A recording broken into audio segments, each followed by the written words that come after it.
Let's go. It's your back, they keep passing. It they bring out the best thing. I they feel your recipe. Make you give me that recipe. Fine, fine. Yeah, you fine. You so divine. I they feel you die. What's happening, people? We got a new episode of Awesome Entertainment. It's your boy Joel Awesome. I'm checking out this interview with Kevin Feige, talking about Spider-Man, Black Panther, and Blade and shit.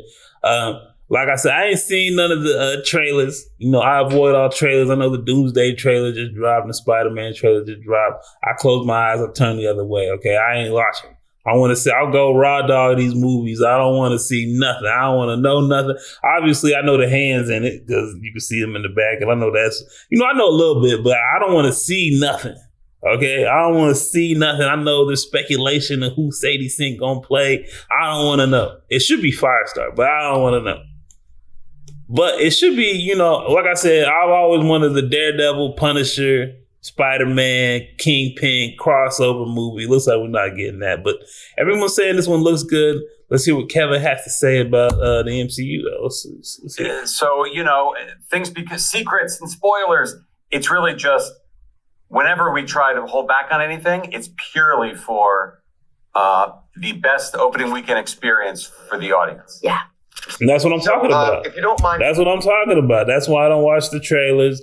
You know, look, he's talking about spoilers and stuff like that, like they had in No Way Home. And so I'm not even going that deep. I don't want to know nothing. Like, I don't even want to know what the plot is about. I really don't even want to know the villain. And obviously, I know, you know, the Hulk and stuff is in it, but like, I really don't want to know none of that. If I could avoid all that, I would, but I can't because I'm, you know, this is what I do all day. So, but yeah, it's about the experience, Kevin, man. The less you know, the better it go. Questions for you. You have a huge Comic-Con panel next week. What do you want to tease fans about that panel? Listen, you probably know as good a tease as I do in terms of the fact that when we go to Hall H, it's for a reason, and it's to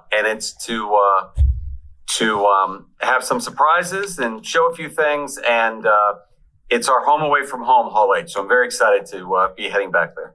Do you think Black Panther 3? What's the development on that? Do you think it could be filming next year? Maybe. My last thing. That's not an answer. Hear about casting on Jake's X-Men movie. Maybe.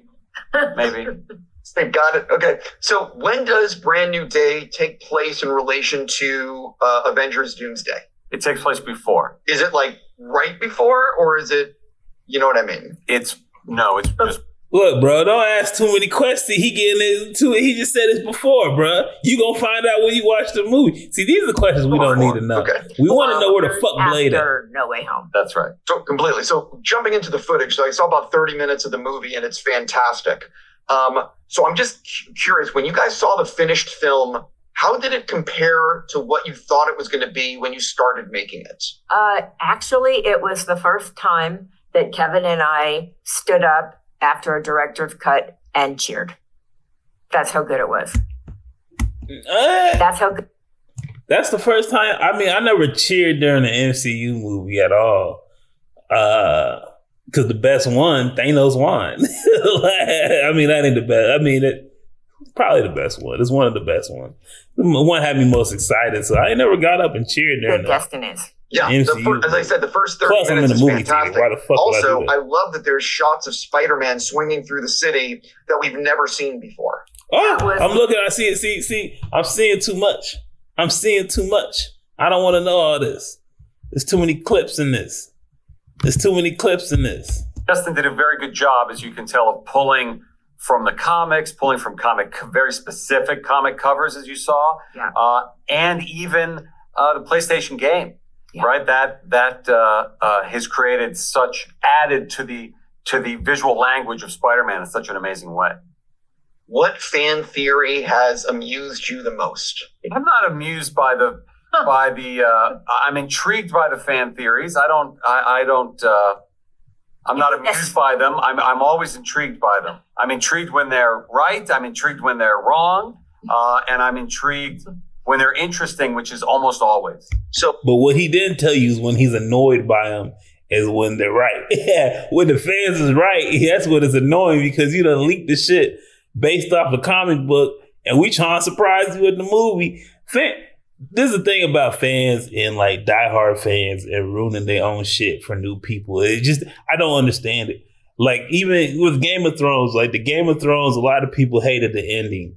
And I'll hear people tell other people, don't watch Game of Thrones, the ending sucks, so don't watch any of it. And I'm sitting there thinking like, bro, this person has no idea who Jon Snow is, has no idea who the Night King is, ain't seen what the dragons do, ain't never watched the Battle of the Bastards. Just because the last 3 episodes was trash does not mean you don't need to watch the rest of it. It is a journey. There's a beginning, a middle, and an end. And the most important part is the middle because it's the biggest fucking part.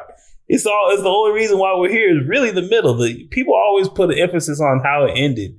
But if you're supposed to be having fun throughout the journey, right? You're supposed to be mystery and stuff throughout the journey. You know, like we want to uncover things and be surprised when things happen or shocked. You know what I mean? But like, if you just spoil everything, now you're just looking at how everything is done instead of what is happening, which is not bad, but I think it kind of like ruins the art that is intended. You know what I mean? If I'm trying to surprise people, let them surprise. Don't ruin the endings. Don't spoil things for fans by theorizing, oh, this comic book, this happened. Let me post it online so everybody knows. And it's like, bro, let some people discover some things on their own. You know, like I said, going in raw dog is the best way to clip that. Going in raw dog is the best way to watch a movie, man. For sure. You know what I mean? But either way, go ahead. Well, one of the things about Marvel movies and with Sony is that there's often a mid-credits or a post-credit scene. Sometimes these scenes are massive and huge moments that fans freak out over. And I'm just going to try, but are the mid or post-credit scenes, whatever might be in this movie, are they like fans are going to freak out, or are they just like fun moments? You know, we can't tell you. This is me trying. I got great answer. It was a good try. They're saying great answer. We ain't gonna tell you. I'm over here as a fan. Hey man, bad question. I don't even want to know that. I want to find that out when we get there. The questions we need to ask him.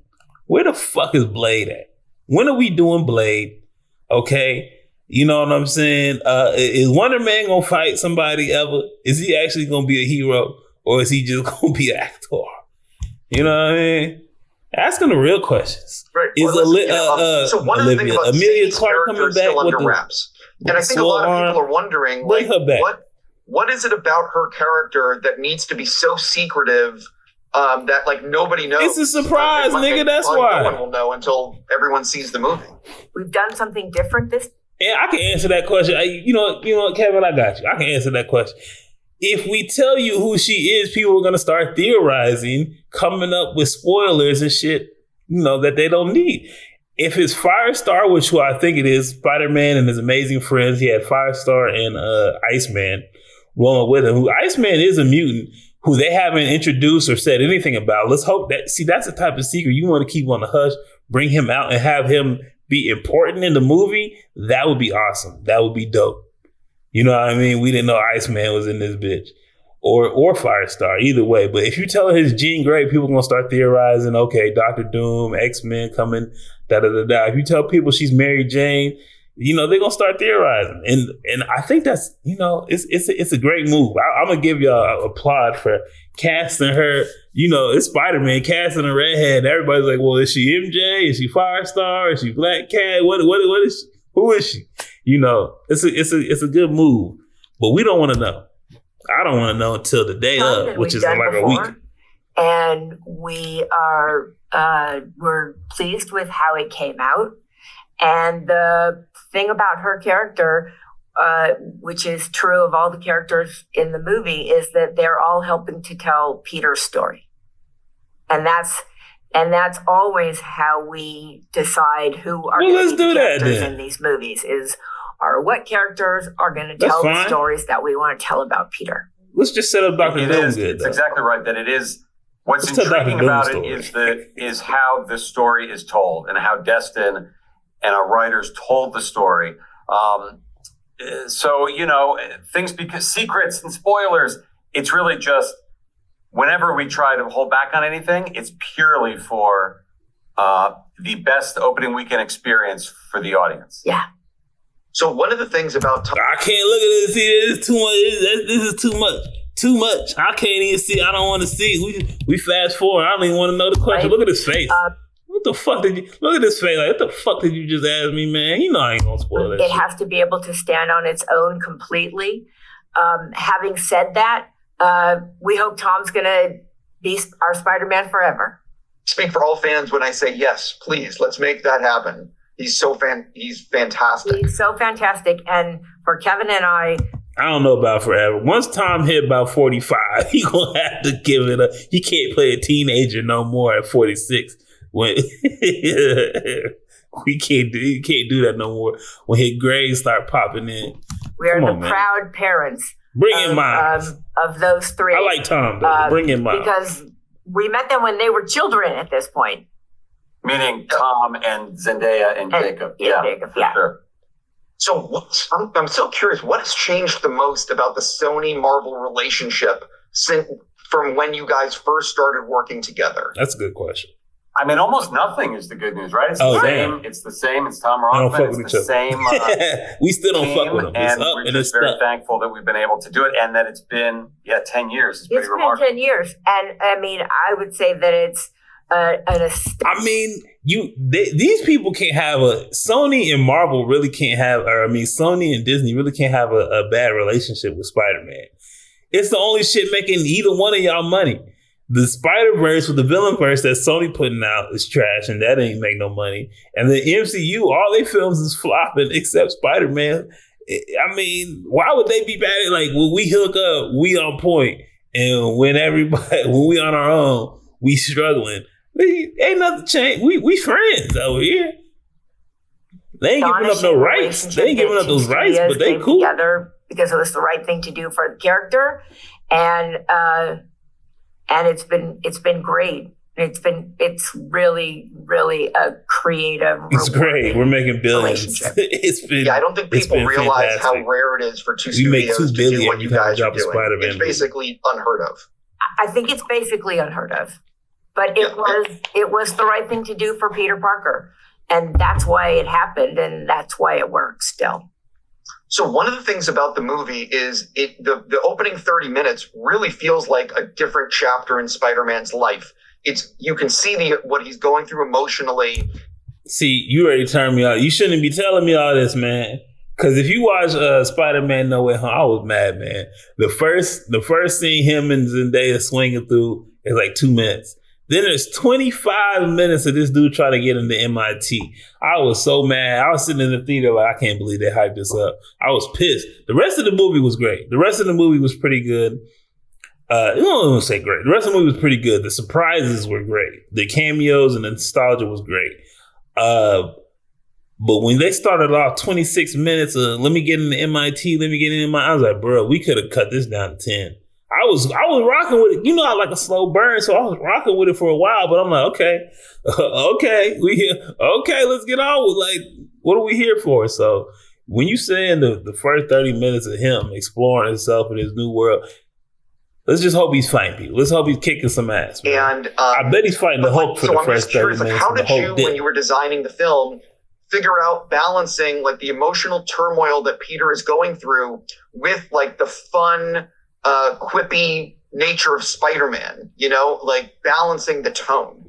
You talking about fan theories. This wasn't a theory, but I read a comment at one point online that stuck with me that was always the intention, but somebody spelled it out, which is our first 3 Tom Holland Spider-Man movies was the first act of Sam Raimi's Spidey movie. Right, that always was the intention when we were going to do it, and what initial conversations Amy and I had were about slowing it down and following year by year through high school. I get that, but there was a problem with that. What it was even that they was doing year by year. That's not the issue. The fact it was that, and my issue was, he was in, I think 9 movies. He was in Captain America, all right, Infinity War, Endgame.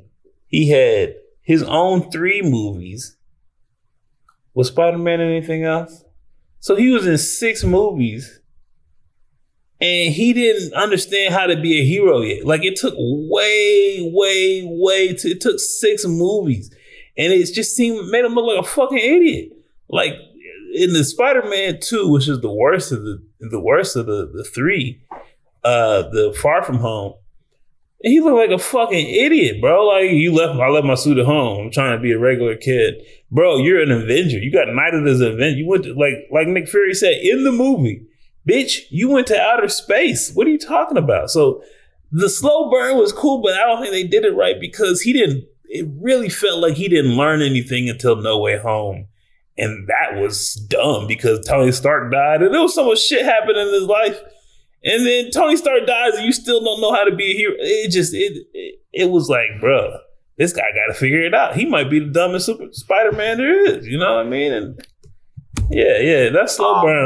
They ain't do that right. Leading to the point that you see at the end of No Way Home, and he'll never beat. He's very classically Spidey by himself, alone in his apartment, listening to a police scanner, going out and being Spider-Man. And as you say, that's where you should have started later in this one. And that's what the genius of Stan Lee and Steve Ditko was that balance between the quippy superheroics and being lonely and trying to balance his life. And in this movie, he very much is not balancing it. Obviously, you have Hulk and you have Punisher in this. He's not balancing it like he didn't last time. And y'all showing me too much of the film. Either way, man, y'all got to figure this shit out, man. I'm sure the film is going to be good. You know what I mean? It's Spider-Man. It's going to be fun, at least. There's going to be some fights. We'll go see it 2 or 3 times. It'll make $2 billion, but sometimes, y'all got to give me some better answers to this, man. Y'all got to give me better answers. On Black Panther 3, okay, he did say, I guess he said maybe. That was the only thing he said about Black Panther 3. Always push to the back of the bus. I'm just joking. Either way, man, y'all hit like, hit share, hit subscribe. I'm out. Don't play with my patience, man, they gone with the flow when they tryna fake it. That's not the way I roll, that's not the combination. You start off with the dough before you start the conversation. No one start the salutations, man, don't play with me. I'm coming from a place they would hate to be. I'm going through a phase you would hate to see. They say this life's a trip, ain't no telling where it's taking me. When you on the edge and you make your next move, better be your best. Before you throw it to the depths, better reinvest. Man, I count every moment and count every step, so I know I'm blessed. Now it's time to recollect.